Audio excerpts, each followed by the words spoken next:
Let's get honest about midlife and the story society sells us about our 50s and beyond. You know the one. It's the chapter on decline, on winding down. Your best years being neatly filed away in photo albums. We're told it's an era of endings, a gentle fade to gray, where our main ambition is finding a comfortable pair of shoes. But what if that entire story is a steaming pile of nonsense? What if I told you that your 50s aren't an ending, but an activation? This is the decade where a massive psychological shift happens, giving you a level of confidence and purpose you may have never seen coming. This isn't just wishful thinking, it's backed by what's actually going on inside your brain. And today, I'm going to let you in on the secret power of your 50s and beyond, and more importantly, how to use it. Before we jump in, please consider liking and subscribing to help grow this channel and community of support as we're defining midlife with wisdom, wit, and zero filters. Okay, let's get real. The welcome party for this decade can feel a bit chaotic. It can be an emotional roller coaster, and not the fun kind. The hormonal shifts from perimenopause and menopause can unleash mood swings, anxiety, and moments of low confidence that feel completely alien. You might look in the mirror and think, who is that tired person? And what has she done with my face? You might feel totally adrift, stuck between the life you've already lived and a future that's covered in fog. Have you ever felt like that?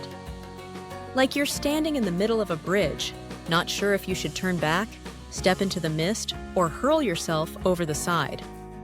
It's a disorienting place to be. For decades, most of us were defined by our roles. The mom, the partner, the employee climbing the ladder, the caregiver for everyone else. We were taught to be pleasers, to manage the feelings and expectations of every single person around us. And then, suddenly in our 50s, those roles start to change. The kids are grown, your career has maybe plateaued, and you're left with space. And in that quiet space, a question pops up. Okay, so who am I when I am not all of that? This moment definitely doesn't feel like a superpower. It feels like a full-blown identity crisis. But this is the first crucial step. This isn't a breakdown, it's a breakthrough. It's the great unmasking. It's you finally shedding a lifetime of should-haves and supposed-to-dos. The turbulence is just the prelude to the calm. It's the mess you have to make before you can find out what's really underneath. And what's underneath is so much more powerful than you've been led to believe. So, the first secret power, the gift of emotional clarity, which starts to kick in, is a huge shift in your emotional world. While everyone's talking about moodiness, the deeper truth is about clarity. Research into the midlife brain shows something fascinating. Studies have revealed that while younger brains react intensely to all kinds of drama, both good and bad, the midlife brain starts playing favorites. In one study, the amygdala, that's the brain's tiny, almond-shaped drama center, of younger folks lit up for both positive and negative images. But the amygdala in older adults? It barely gave the negative images the time of day while firing up for the positive ones. Let that sink in. Your brain is literally starting to rewire itself to prioritize positivity. It's learning not to waste precious energy on pointless negativity. This isn't about ignoring problems. It's about your brain developing a built-in filter to what actually matters. On top of that, our ability to read other people and understand social situations actually peaks in our 40s and 50s. We become master navigators. I call it finally turning down the static. For decades, our brains were filled with noise. What do they think of me? Did I say something wrong? Am I doing enough? Now the volume on that external noise goes way down, and the volume of your own inner voice goes way up. You've seen enough storms to know which clouds are just passing through and which ones mean you need to grab an umbrella. This is the glorious wisdom of not caring in the best possible way. You're not becoming callous, you're becoming discerning. It's the freedom you get when you stop looking for validation outside yourself and start finding it within. Your second superpower is the rise of the wise brain. Ever have that moment where you can't remember the name of that actor, You know the guy from that movie? But you can solve a ridiculously complex problem at work or give a pitch-perfect life advice to a friend in crisis. That's not your brain failing, that's your brain specializing. Neuroscientists talk about two types of intelligence, fluid and crystallized. Fluid intelligence is that quick, abstract thinking, like solving a puzzle you've never seen before. This skill tends to peak when we are younger. But crystallized intelligence? That's a goldmine of knowledge, facts, and skills you've been building for a lifetime.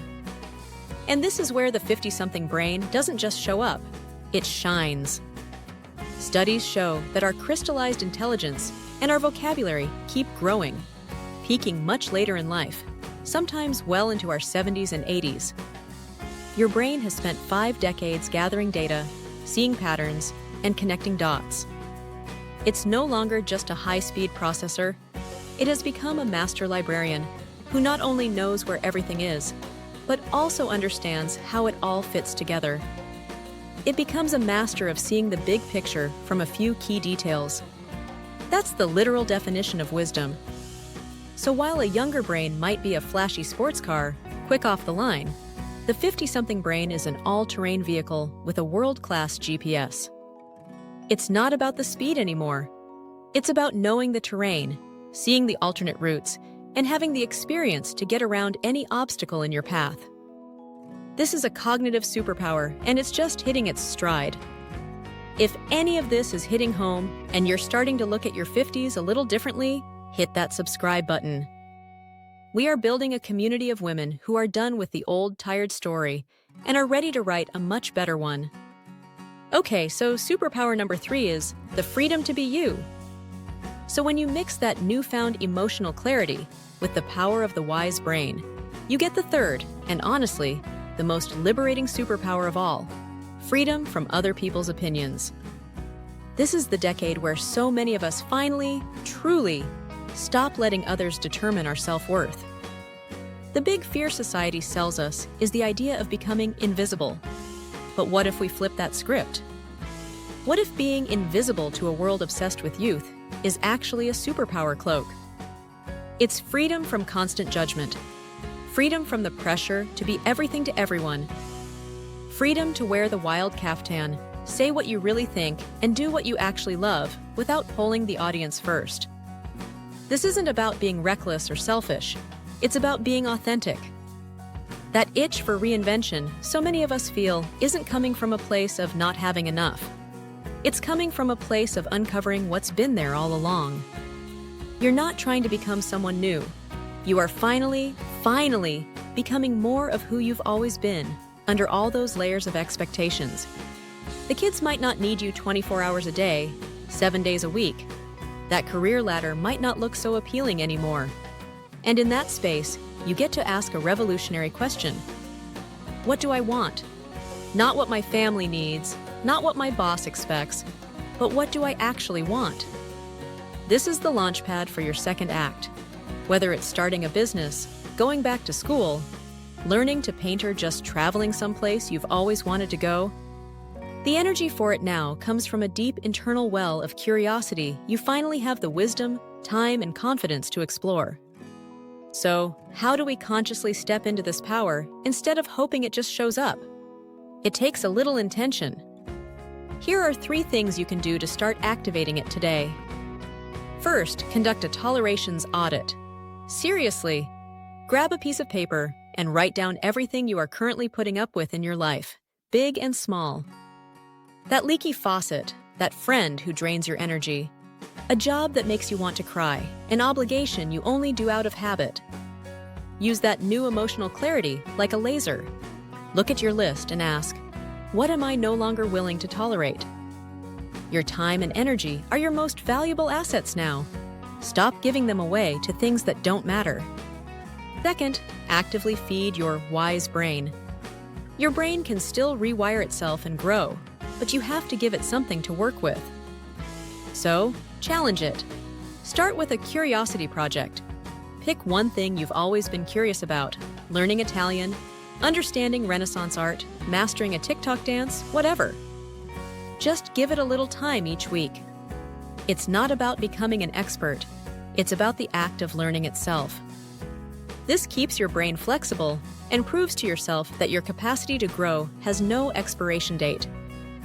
Third, and this is the big one, embrace your resilience. Some recent studies have found that people over 50 often reported to being happier and more satisfied after facing shared adversity, like the pandemic. The reason? Because it created a renewed appreciation for what's real. Think about it.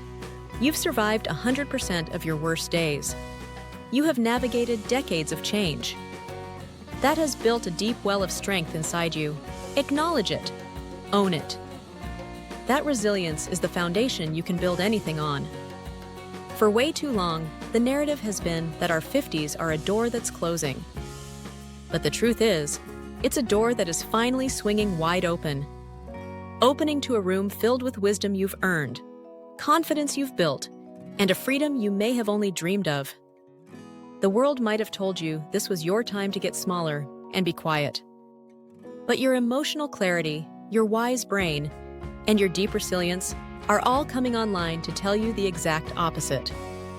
This isn't the epilogue of your story, you're just getting to the best chapter. This is the decade you finally learn to roar.